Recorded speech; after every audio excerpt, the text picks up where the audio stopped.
Hello friends, welcome back to my YouTube channel RPS commerce. तो आज हम आपके लिए बीकॉम के व्यापक विपणन के सिद्धांत का आपका जो बुक है उसी के लिए चैप्टर आपका सेकंड लेके आए हैं, जिसमें हम आपको एमसीक्यू बेस्ड क्वेश्चन कराने वाले हैं। तो वीडियो में लास्ट तक बने रहिएगा। चैनल को सब्सक्राइब किया तो चैनल को सब्सक्राइब कर दीजिए। सबसे पहला क्वेश्चन हमारा बनता है, कौन सा कथन सही है? विपणन एक उत्पाद प्रक्रिया है। यह व्यवसाय के क्षेत्र में विपणन एक भार है। विपणन अवधारणा विक्रयण का एक अंग है।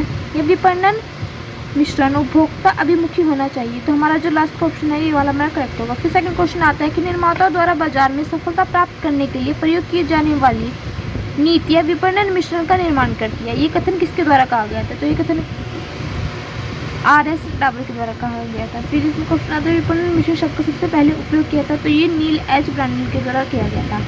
फिर है कि मेखार्थी के अनुसार विपणन मिश्रण के पी कितने बताए गए हैं? तो इनके अनुसार बताए गए हैं इनके 4 पी। फिर आता है कि विपणन मिश्रण ज्ञात किया जाता है तो उपभोक्ताओं की संतुष्टि के लिए।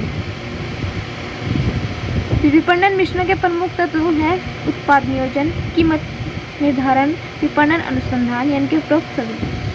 फिर क्वेश्चन आगे निम्नलिखित में से कौन सा विपणन मिश्रण का प्रभावित नहीं करता है? तो कंपनी की ख्याति इसको प्रभावित करती है और उत्पादन की मात्रा भी। इसमें हमारा राइट आंसर होगा कि परिवहन। अब 4 पी सहयोग में शामिल देखो क्या क्या है। वस्तु, मूल्य शामिल नहीं है, तो इसमें देखो वस्तु है एक हमारी, एक मूल्य आता है और एक आता है संवर्धन। इसमें जो 4 ऑप्शन में हमारा नियोजन की प्लानिंग हमारा इसमें शामिल नहीं होता। अब विपणन मिश्रण के 4 मौलिक तत्व किसकी देन है? तो ये कही गई थी एम.बी. मेखार्थी के अनुसार। अब निम्न में से कौन सा विपणन मिश्रण का तत्व नहीं है? तो व्यक्ति इसमें इनका तत्व नहीं होता। अब लेजर एम के लिए के अनुसार विपणन मिश्रण के कितने पी बताए गए हैं? तो इन्होंने इनके 3 पी बताए थे और जब मेखार्थी के अनुसार इनके 4 पी बताए गए थे। अब विपणन मिश्रण नियंत्रण योग्य चरों का एक ऐसा समूह है जिसका प्रयोग एक फर्म अपने क्रेताओं के प्रतिवचनों को प्रभावित करने हेतु करती है। ये कथन कहा गया था फिलिप कोटले के अनुसार। क्वेश्चन बनता है सबसे पहले विपणन मिश्रण शब्द का प्रयोग किया गया था, तो ये हार्वर्ड बिजनेस स्कूल के द्वारा, ये जो प्रोफेसर थे इनके द्वारा यहाँ पे किया गया था। निम्न में से कौन सा विपणन मिश्रण का तत्व नहीं है? तो विज्ञापन, वितरण और विक्रय, ये तीनों है। व्यक्तिगत विक्रय हमारा सही आंसर होगा। अब निम्नलिखित में से कौन सा विपणन मिश्रण के 4 PS में विपणन मांग के चयन से संबंधित है? तो यहाँ पे जो स्थान यहाँ पे दिया गया है इसका हमारा राइट आंसर होगा। विपणन मिश्रण निम्न की संतुष्टि के लिए ज्ञात किया जाता है। किसकी? उपभोक्ताओं की संतुष्टि के लिए। तो परिवहन, माल गोदाम, भंडारण, विपणन मिश्रण किस पी से संबंधित है?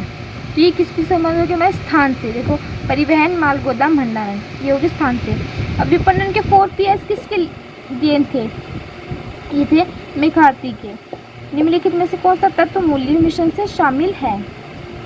लागत है, मूल्य निर्धारण, ये साक्षरते, छूट और भक्ति, तो ये उपरोक्त सभी, ये तीनों। निम्नलिखित में से कौन सा तत्व स्थान मिश्रण से संबंधित है?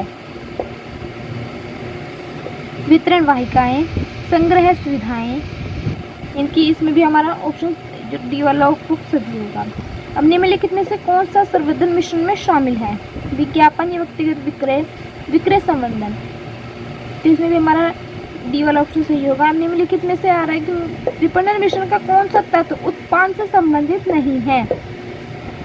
तो उत्पाद नियोजन ये भी हो गया, विक्रय के पश्चात सेवाएं ये भी है और ब्रांडिंग ये भी है। अब विज्ञापन जो है आ रहा है ये हमारा सही ऑप्शन होगा। अब आ रहा है क्वेश्चन की विपणन मिश्रण रहते हैं, तो ये क्या रहते हैं? परिवर्तनशील। अब विपणन मिश्रण का मुख्य तत्व क्या है? इसका मुख्य तत्व होगा कि कीमत शक्तियाँ, कीमत निर्धारण और विपणन अनुसंधान। और विपणन मिश्रण एक संयोजन है जिसका वस्तु का, संवर्धन का और मूल्य तीनों का। अब कौन सा संवर्धन मिश्रण का अंग नहीं है? जिसमें आता है कि प्रतियोगिता।